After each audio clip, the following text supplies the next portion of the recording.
오늘은 십계명에 대한 말씀을 좀 나누면서 은혜를 나누고자 합니다. 큰 은혜가 있길 바라겠습니다. 사랑하는 성도 여러분, 인간이 세상을 살아가게 될 때 기준이 될 수 있을까요? 제가 군대에 있을 때 기준을 많이 봤습니다만 잘 기준이 아니더라고요.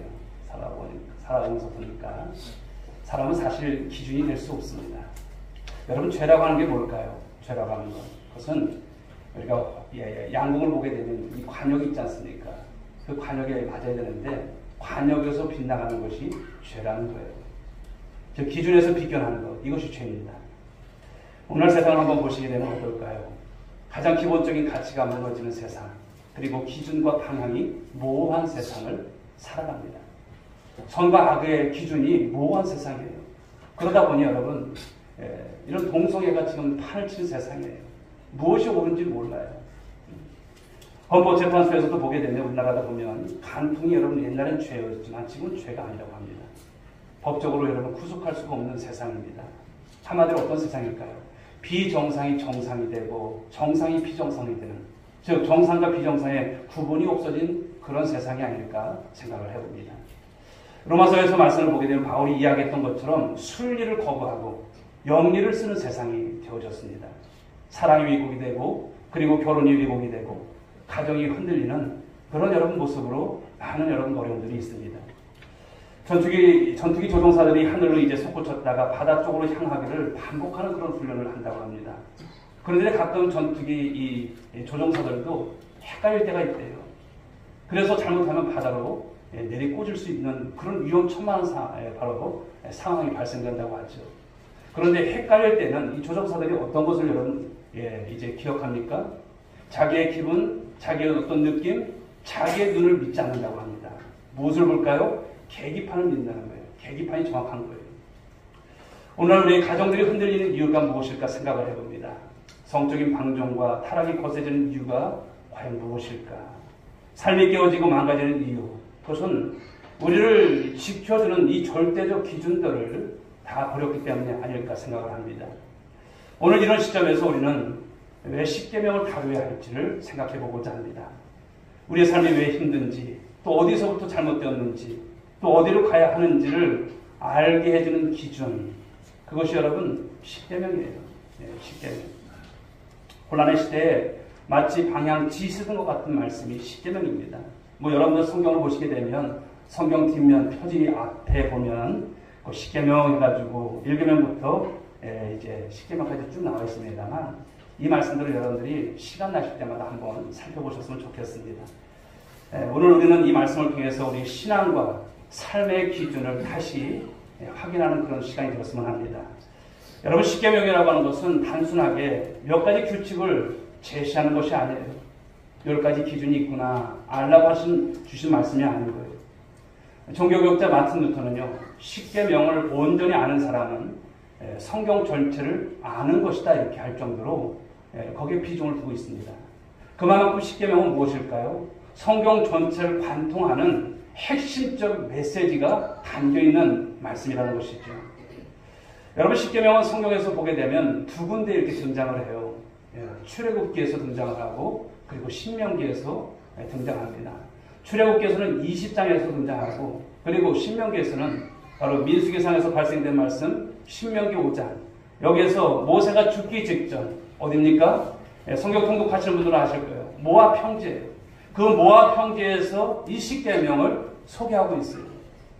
출애굽 이후에 광야 생활을 끝낸 이 백성들이 이제는 실전, 즉 가나안을 이제 목전에 둔 그들이 약속의 땅에 들어가서 어떻게 삶을 살아야 할지, 복되고 하나님의 백성으로 삶의 기준이 무엇인지, 그리고 규칙이 무엇인지, 원칙이 무엇인지, 이것을 가르쳐주는 말씀인 거예요. 바로 십계명은 하나님이 시내산에서 모세를 통해서 두 돌판을 새겨서 언약의 백성인 이스라엘 백성들에게 허락하신 말씀인 것이죠.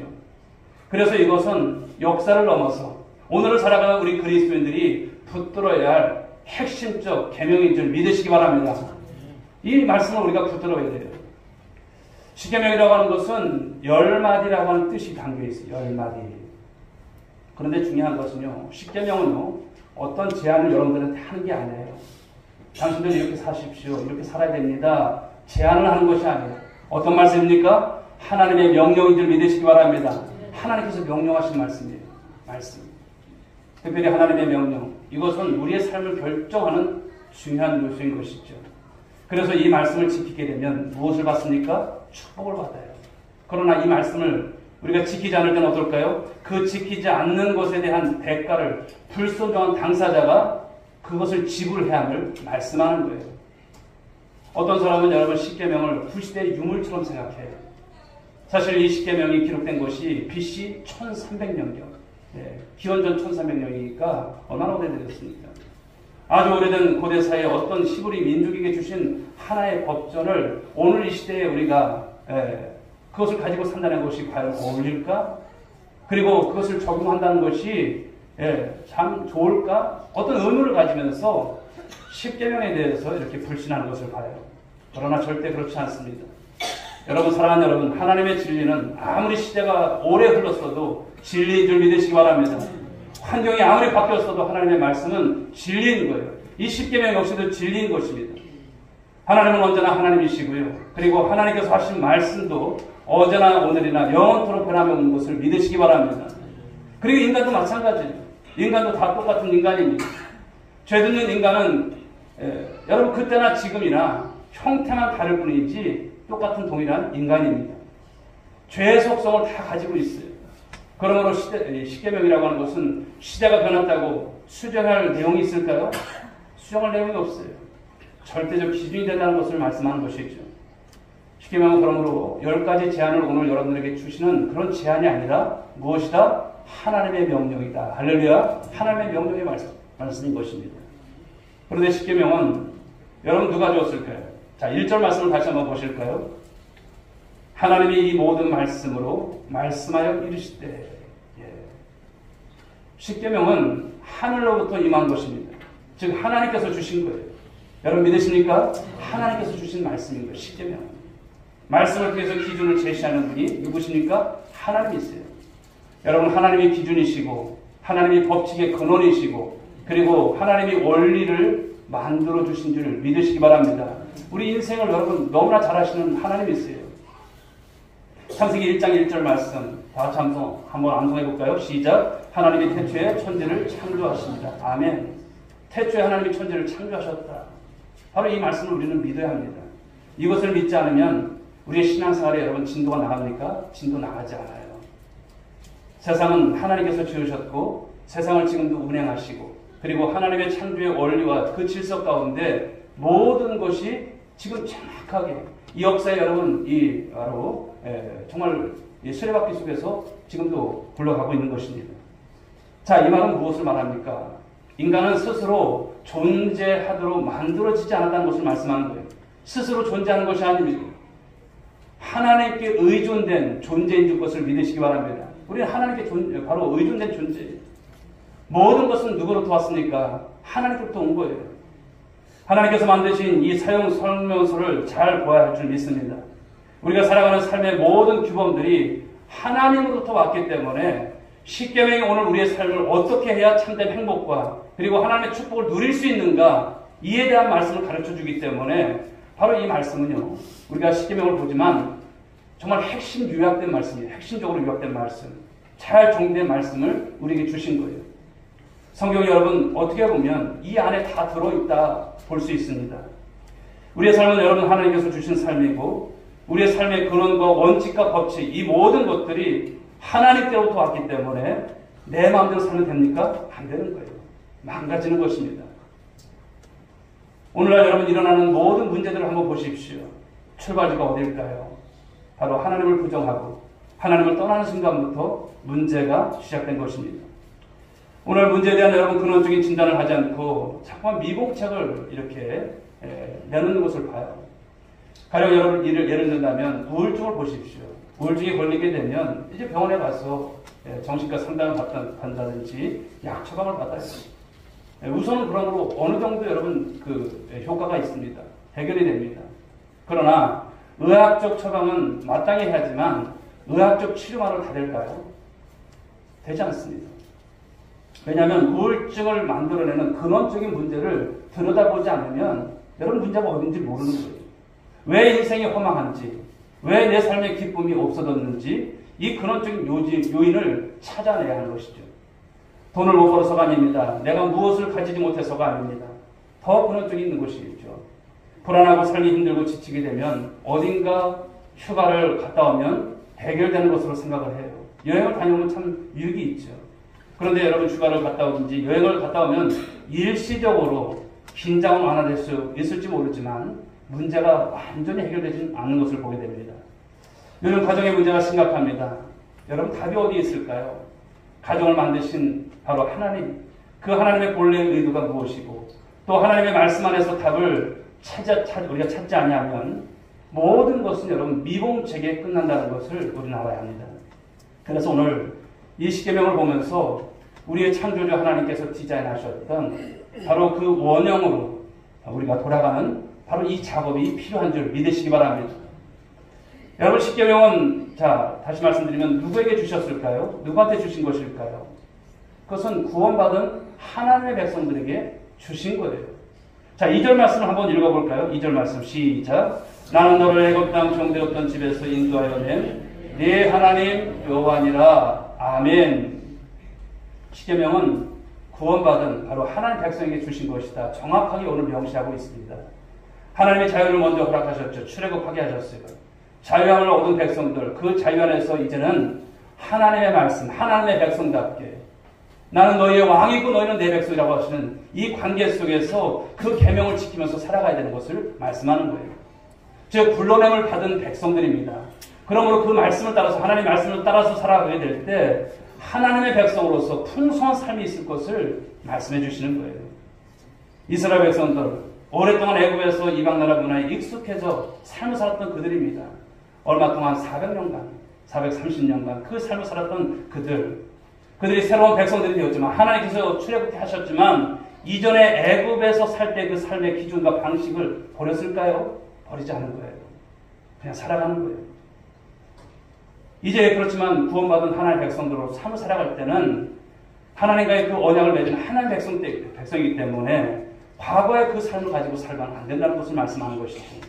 이제는 새로운 기준, 새로운 삶의 방식이 오늘 이스라엘 백성들에게 필요했던 것을 말씀하는 것입니다. 그래서 하나님은 그들에게 무엇을 주십니까? 오늘 십계명을 주시는 거예요. 너희들은 하나님의 백성이심을 말씀하시면서 주시는 거예요. 그런 면에서 내가 누구인지를 분명히 아는 것이 오늘 십계명의 의미가 있는 말씀인 것이죠. 내가 십계명을 지켜야 하는지 애매모호한 태도를 가진 사람들의 특징은 무엇입니까? 내가 누구인지를 모르는 거예요. 출애굽했음에도 불구하고 구원을 받았음에도 불구하고 내가 누구인지를 모르는 거예요. 내가 누구인 것을 아는 것이 필요한 거예요. 자신의 정체성이죠. 우리는 하나님으로부터 구원받은 하나님의 소유된 백성임을 믿으시기 바랍니다. 예수 그리스도로 말미암아 구원받은 하나님의 백성인 것을 믿으시기 바랍니다. 여러분은 어디를 가든지 여러분 하나님의 백성인 거예요. 하나님의 자녀인 거예요. 교회를 말할 때 여러분 헬라어로 말할 때 에클레시아라고 하죠. 에클레시아. 하나님께서 세상에서 불러내셔서 구별된 백성으로서 우리를 부르신 그 백성임을 말씀하는 거예요. 우리를 모아주신 것이죠. 그러기에 십계명은 바로 우리를 세상 가운데서 하나님께서 불러내신 이제는 세상 사람들과 똑같은 삶이 아니라 다른 자들로 구별된 자들로 우리를 부르신 부름인 줄 믿으시기 바랍니다. 그런데 오늘날 살아가는 여러분 그리스도인들마저도 이 기준이 모호한 시대 속에 살아가요. 십계명을 잘 모르고 잘 다루지도 않고 십계명을 귀중하게 여기지도 않습니다. 그래서 결국 우리는 여러분 세상과 별반 다름없는 구별되지 않는 삶을 산다는 거예요. 온전한 것입니까? 온전하지 않은 것이죠. 무엇의 문제입니까? 정체성의 문제임을 말씀하는 것입니다. 나는 누구인가? 직장, 여러분 가령 예를 든다면 직장 속에서 또 세상 속에서 나는 누구인가? 나는 하나님의 참된 백성인가? 나는 하나님의 구별된 백성인가? 여러분 이런 것에 대한 확신이 없다면 세상 속에서 기준과 십경을 붙잡고 나아갈 용기 있어요? 용기 없는 거예요. 그냥 사는 거예요. 사랑하는 여러분, 오늘도 여러분들의 한 주간의 삶을 이제 정리하시고 이 자리에 왔어요. 어떤 삶을 사셨습니까? 구별된 삶을 사셨습니까? 아니면 그냥 그런 삶을 사셨습니까? 구별되지도 않고 그냥 모호한 삶을 살았습니까? 그러나 사랑하는 여러분, 다시 한번 말씀드립니다. 오늘 이후로는 구별된 삶을 살아가는 여러분 모두가 될 수 있길 주 여러분 축복합니다. 구별된 삶을 사셔야 돼요. 오늘 십계명을 주신 이유가 뭘까요? 오늘 이스라엘 백성들, 구원받은 하나님의 백성들, 자유함을 받은 그들에게 왜 이 시gem을 주셨을까요? 그것은 하나님께서 그들에게 행복을 주시기 위해서 주신 줄 믿으시기 바랍니다. 하나님은 지금도 세상을 유지하고 지금도 하나님은 통치해 가시는 거예요. 세상을 창조하시고 우리를 구속하신 하나님은요, 사랑이 많으신 줄 믿습니다. 그리고 자비가 많으세요. 긍휼이 많으시고 자비가 풍성하신 분이세요. 지혜가 넘치는 분이십니다. 그 하나님이 그런데 그들에게 그 법을 주셨을 때는 쓸데없는 것을 주신 것이 아니에요. 율법을 주신 것은 그들에게 너희들 한번 그냥 척이라도 해봐라 이렇게 주신 것이 아니에요. 바로 그들의 삶에 진정한 행복을 주시기 위해서, 그들에게 있어서 회복을 주시기 위해서 주신 말씀인 것이죠. 가정집에서 아이들이 여러분 바깥에서 놀다가 집으로 들어오면 엄마가 뭐라고 말합니까? 우리 김혜린 지사님. 아이가 밖에서 막 놀고 들어왔어요. 그럼 무엇부터 시킵니까? 손 닦고 와 이러죠. 손 닦고 와. 그럴 때 여러분 우리 자녀들이 따지면 어떻게 될까요? 왜 엄마 맨날 손 닦고 해? 이렇게 따지면 어떻게 됩니까? 맞지가 않는 거예요. 씻고 오면 되는 것입니다. 왜냐하면 이미 부모가 너무나 사랑하기 때문에 그 준 명령입니다. 집안에서 아이를 괴롭히게 해서 어떤 규율로 만들어서 명령하는 그런 부모가 아니죠. 십계명을 주신 이유도 마찬가지라는 것입니다. 우리에게 여러분 또 하나의 어떤 그 법칙을 줘서 힘들게 하려고, 자유를 여러분 그냥 억압하려고 주신 말씀이 아닌 거예요. 하나님께서 사랑하시기 때문에 이스라엘 백성에게, 그리고 오늘을 살아가는 저와 여러분들에게 이 십계명은 사랑하시기 때문에 주신 말씀인 것을 믿으시기 바랍니다. 그러므로 우리가 하나님을 사랑한다는 것에 대한 기본적인 신뢰가 있으셔야 돼요. 기본적인 신뢰. 하나님을 믿는 거예요. 하나님께서 어떤 말씀을 주시든지 그 말씀은 나를 복되게 하시기 위해서 주셨던 말씀으로 믿는 거예요. 그런데 어떤 사람들은요, 예수님께서 이 땅에 오셔서 율법을 완성하셨기 때문에 이제는 구약의 율법은 의미가 없어. 다 완성하셨는데 무슨 필요가 있어. 그러면서 말하는 것이 무엇입니까? 율법 폐기론을 말합니다. 율법 폐기론을 주장합니다. 근데 예수님께서 오셔서 말씀하신 게 뭘까요? 내가 이 땅에 오신 것은 율법을 폐기하러 오신 것이 아니라고 말씀하세요. 완성하시기 위해서 오셨다 말씀을 하시지 않습니까? 여러분 신약의 시대는 그러므로 오히려 구약 때보다 이 법을 더 명확하게 알게 되고 율법의 역할이 달라졌음을 말씀하는 거예요. 율법의 효용이 사라진 것이 아님을 우리는 알아야 할 줄 믿습니다. 그러므로 율법에 대한 우리의 태도가 신약 시대에는요, 더 구약 시대보다 더 적극적이 된 그런 모습을 가지는 것이 필요한 것입니다. 구약의 하나님의 백성들이 구원을 얻기 위해서 율법을 행했다면 이제는 우리는 여러분 예수 그리스도 안에서 이미 구원을 얻었기 때문에 이 말씀들이 더욱더 귀중해진 삶을 살아가야 할 줄 믿습니다. 억지로 행하는 것이 아니라 기쁨으로, 말씀에 대해서 감사함으로, 말씀에 대해서 순종함으로 삶을 살아가는 우리 성도들이 될 수 있길 주 여러분 축복합니다. 여러분 은혜 받은 사람들의 특징이 뭔지 아세요? 은혜 받고 나면요, 하나님 말씀이 어떻습니까? 더 좋은 거예요. 꿀송이처럼 단 거예요. 그러니 여러분 그 말씀에 대해서 불순종합니까? 불순종하지 않아요. 나를 위한 말씀으로 주셨기 때문에, 나를 사랑하신 말씀으로 주셨기 때문에 순종하고 싶은 마음이 막 일어나는 거예요. 집사님 왜 그러세요? 저 순종하고 싶다는 거예요. 더 열심히 봉사하고 싶다는 거예요. 막 주의 일을 여러분 열심히 하는 모습. 전도도 열심히 하고 기도도 열심히 하고. 왜? 하나님께서 나를 사랑하신다는 것을 깨닫고 나니까 주님 앞에 시간이 아까운 거예요. 더 드리고 싶은 마음이 일어나는 거예요. 바로 이것이 여러분 이제 은혜 받은 하나님 백성들의 특징이 아닐까 생각합니다.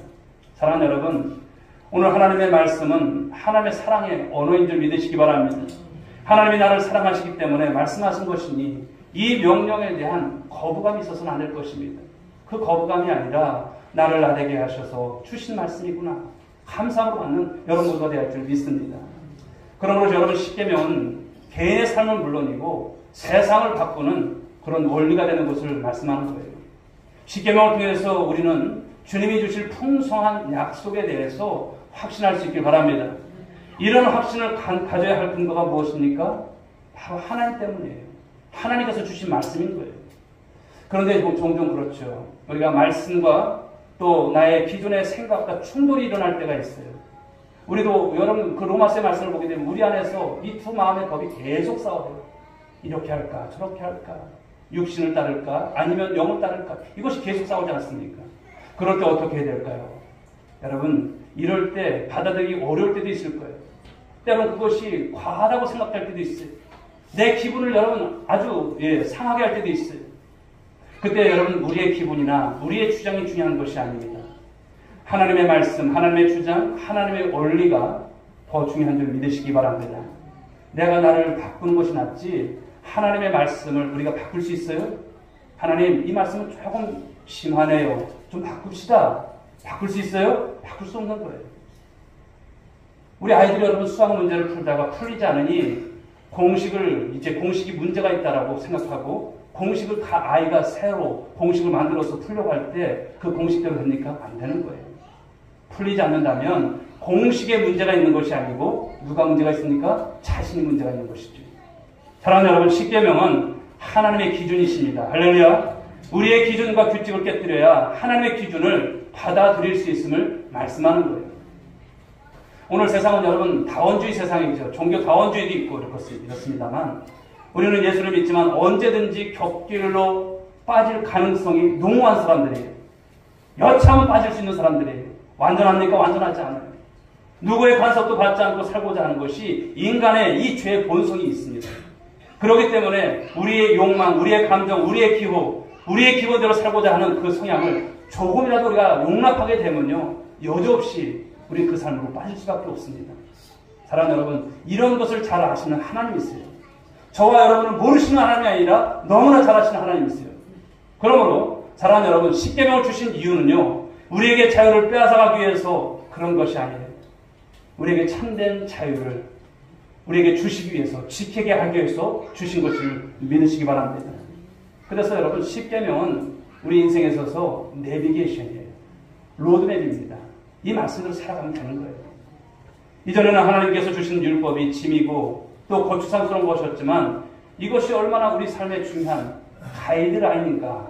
그렇죠? 이것이 되어지고 복음 안에서 우리에게 주신 이 계명은 더 이상 우리에게 무거운 짐이 아닌 것을 믿으시기 바랍니다. 요한일서 5장 3절은 말씀합니다. 하나님을 사랑하는 것은 이것이니 우리가 그의 계명들을 지키는 것이다. 그의 계명들을 지키는 것이다. 그의 계명들은 무거운 것이 아니로다 이렇게 말씀하세요. 하나님의 말씀이 무거운 것이 아니에요. 그 말씀대로 그 계명대로 살게 되면 가벼운 거예요. 나를 복되게 하는 거예요. 우리가 주님을 사랑한다면 우리 주님께서 주신 계명도 사랑하는 여러분들 될 수 있길 바랍니다. 그것을 기쁨으로 따를 수 있는 우리 온누리교회 성도들이 될 수 있길 바랍니다. 그러므로 이 십계명은 우리를 너무나 사랑하시는 하나님의 음성이신 거예요. 그리고 그 앞에 온전히 순종함으로 우리의 삶의 놀라운 회복과 그리고 놀라운 풍성한 은혜를 경험하는 사랑의 법이신 것을 믿으시기 바랍니다. 그런데 십계명은 또 어떤 것이냐면 십계명의 핵심은요, 관계입니다. 관계를 말씀하는 거예요. 오늘 여러분 우리가 3절에서 너는 나 외에 다른 신들을 내게 두지 말라 이렇게 말씀을 하시는 거예요. 관계를 말씀하시는 거예요. 즉 여러분, 십계명은 두 가지의 관계를 말씀하죠. 하나님과의 관계, 대신 관계, 그리고 사람과의 사람 관계, 즉 대인 관계, 인간과의 관계를 말씀합니다. 그런데 둘 중에 어느 것 하나 빠뜨릴 수 있어요? 없습니다. 십계명 안에는 이 관계라는 주제가 흐르고 있어요. 1계명부터 4계명까지는 바로 수직적인 하나님과의 관계예요. 5계명부터 10계명까지는 바로 수평적인 이웃과의 관계를 말씀합니다. 그런데 이 가운데서 1계명부터 3계명까지 앞에 3계명이 아주 중요해요. 하나님과 관련된 이 3계명 단단히 붙잡으셔야 돼요. 자, 우리 한번 뒤에 한번 보실까요? 뒤에 가서 한번 보세요. 예, 10계명 보게 되면 제 이름 뭐라고 말합니까? 넌 나 위에 다른 신들을 내게 두지 말라. 두 번째는 너를 위해 새긴 우상을 만들지 말고 그것들을 섬기지 말라. 세 번째는 제3은 너는 내 하나님 여호와의 이름을 망령되게 부르지 말라. 예, 우리 십계명 잘 안 봐요. 근데 오늘 보니까 어떻습니까? 아, 그렇구나. 이 세 가지 계명이 있었구나. 네 번째 무엇입니까? 안식일을 기억하여 거룩하게 지키라. 그리고 5계명부터 본 네 부모로 보면 대인의 계명이죠. 이렇게 주시는 말씀이에요. 그런데 이 앞에 있는 3계명, 이것을 우리가 붙들지 않으면 뒤에 나오는 계명은 지킬 수 없는 거예요. 그러므로 우리 인생은 여러분 하나님 제일주의를 살아야 할 줄 믿습니다. 유일하신 하나님이세요. 참신이 하나님이세요. 우리 지난주에 여러분 우리 이제 구역예배 드리시면서 공까지 한 말씀을 우리가 나눴을 것입니다만 여러분 유일하신 하나님이세요. 참신이세요.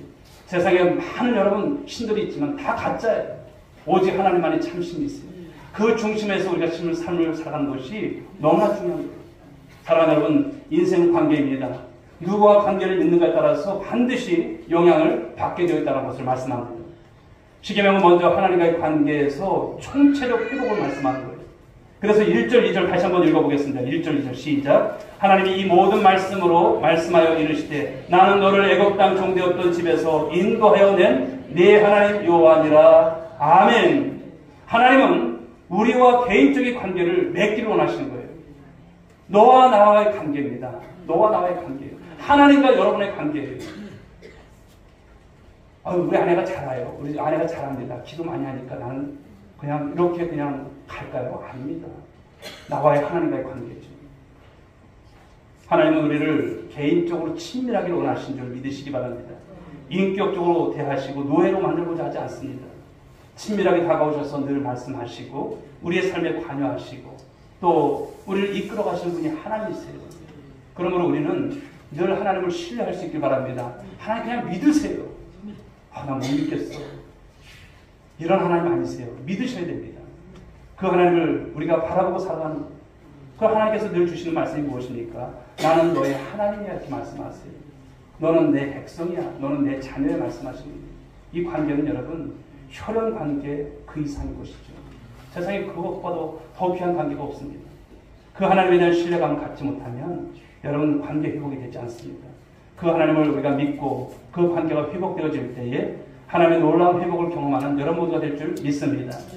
십계명 안으로 들어가 보게 되면 이제 막힌 관계를 회복하게 해주세요. 막힌 관계가 회복되는 거예요. 결국 나와 하나님과의 관계가 먼저 회복되게 되면요, 이웃과의 관계도 회복되는 거예요.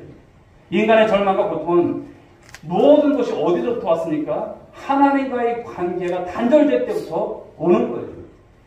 하나님과의 관계에 끼워지면 우리 삶에 있어서 치명적인 영향을 준다는 것을 말씀합니다. 마치 여러분 기차가 레일이 없는 곳을 달리는 것과 똑같은 것입니다. 또 십계명 속에는 여러분 타락한 세상을 회복하기 위한 하나님의 의도가 숨겨져 있어요.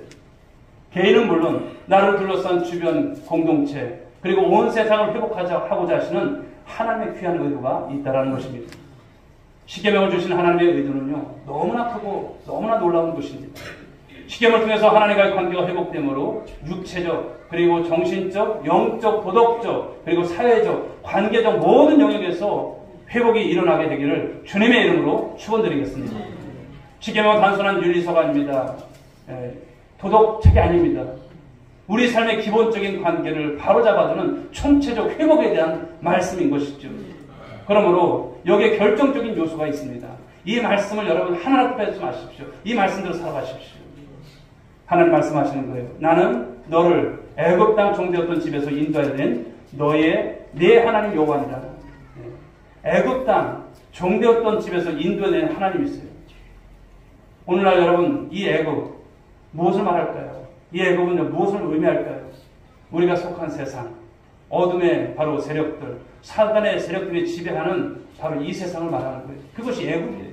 거기에서 우리를 에클레시아 밖으로 뽑아낸 거예요. 세상으로부터 우리를 뽑아낸 거예요. 할렐루야. 이 은혜가 어디 있습니까? 세상에 이런 은혜가 어디 있습니까? 만군의 주여와 하나님 아니십니까? 온 세상을 여러분 창조하신 하나님 아니십니까? 그 하나님께서 여러분들을 주목하시고 계시고 여러분들을 이끌어내신 하나님의 은혜가 있는 것입니다. 그런데 여러분 우리의 삶을 보면 수많은 족쇄들이 채워져 있습니다. 죄의 영향으로부터 오는 것입니다. 그 족쇄들은 우리의 삶을 억압하고 고통을 주는 것들입니다. 그 족쇄는 우리가 스스로 풀게 하는 버거운 것들이에요. 때로는 그런 족쇄가 내 인생을 이끌어가는데도 불편하지만 속수무책으로 끌려다닐 때가 너무나 많은 거예요. 하나님은 우리로 하여금 그런 속박과 죄로부터 자유하게 되기를 원하신다는 거예요. 난파를 당한 세상과 같은 오늘의 시대, 심지어 그리스도인들마저도 너무나 많이 삶이 무너져 이 시대 속에서 이 십계명을 통해서 무너진 기준을 바로 우리가 찾지 못하고 살다갈 때도 참 많다는 것입니다. 사랑하는 여러분, 그렇지만 오늘 하나님께서 이 관계 속에서 주시는 이 십계명의 말씀, 이 말씀을 붙잡는 저와 여러분들이 될 수 있길 저는 축복합니다. 이 십계명이 너무나 중요해진 시대를 살아가고 있습니다.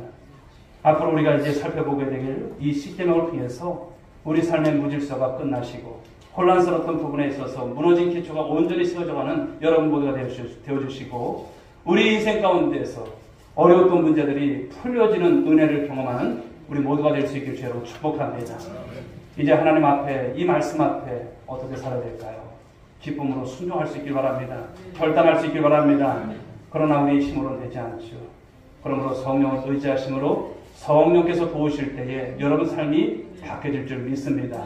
그때 우리 하나님께서 우리의 삶을 새롭게 하시고 이 십계명이 우리 인생에 있어서 얼마나 귀중한 기준이 되는가를 다시 한번 여러분들이 깨닫게 되실 거예요. 그래서 오늘 여러분의 삶에 하나님의 기준을 분명히 붙잡고 믿음의 삶을 결단하기를 소원하시면서 오늘 이제부터 이제 시작되는 이 말씀 속에서 큰 은혜가 임하기를 주님의 이름으로 축복합니다. 기도하겠습니다. 하나님 아버지 감사합니다. 오늘 십계명을 주신 목적에 대한 말씀을 오늘 서론적으로 나누어 봤습니다. 하나님, 이스라엘 백성들, 하나님 출애굽한 그들, 하나님 그들에게 자유를 주셨고 이제 그들에게 계명을 주시면서 하나님께서 모세에게 주셨던 이 두 돌판, 이 십계명의 말씀을 통해서 이제 하나님 백성으로서 그들에게서 삶을 말씀하십니다. 하나님, 오늘 살아가는 우리들에게 있어서 이 십계명은 버거운 것이고 구시적인 산물이고 하나님 이제 율법이 폐하해졌으니까 하나님 율법을 지키지 않아도 된다, 이런 말씀이 아닌 것입니다. 이 말씀이 더욱더 선명하게 되게 하여 주옵시고 하나님과의 관계, 이웃과의 관계 속에서 이 십계명의 기준을 가지고 삶을 살아가는 우리 귀한 성도들 모두가 될 수만 있도록 축복하여 주옵소서. 인도하여 주옵시기를 원하며 사랑하는 신 예수님의 이름으로 기도 올려옵나이다. 아멘. 자리에서 다 함께 서시기 바랍니다.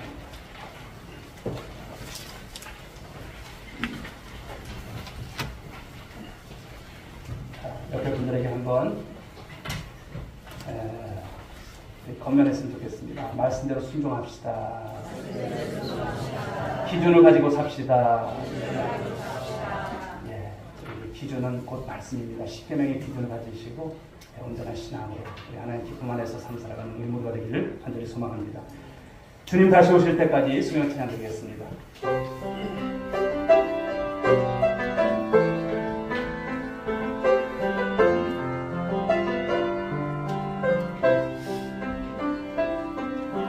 주님 다시 오실 때까지 나는 이 길을 가리라.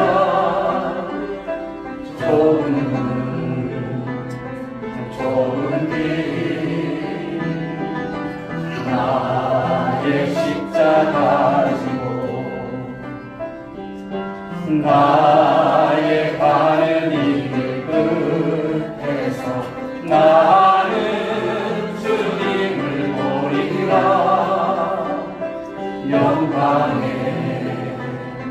내 주님 나를 맞아주시고 손 들고 찬양드립니다. 주님 다시 오실 때까지 나는 일어나 달려가리라.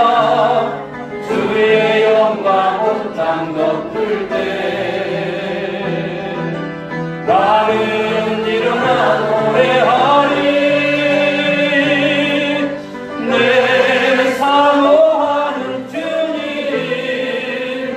온 세상 거두시라. 내 사모하는 주님 영광의 왕이시라.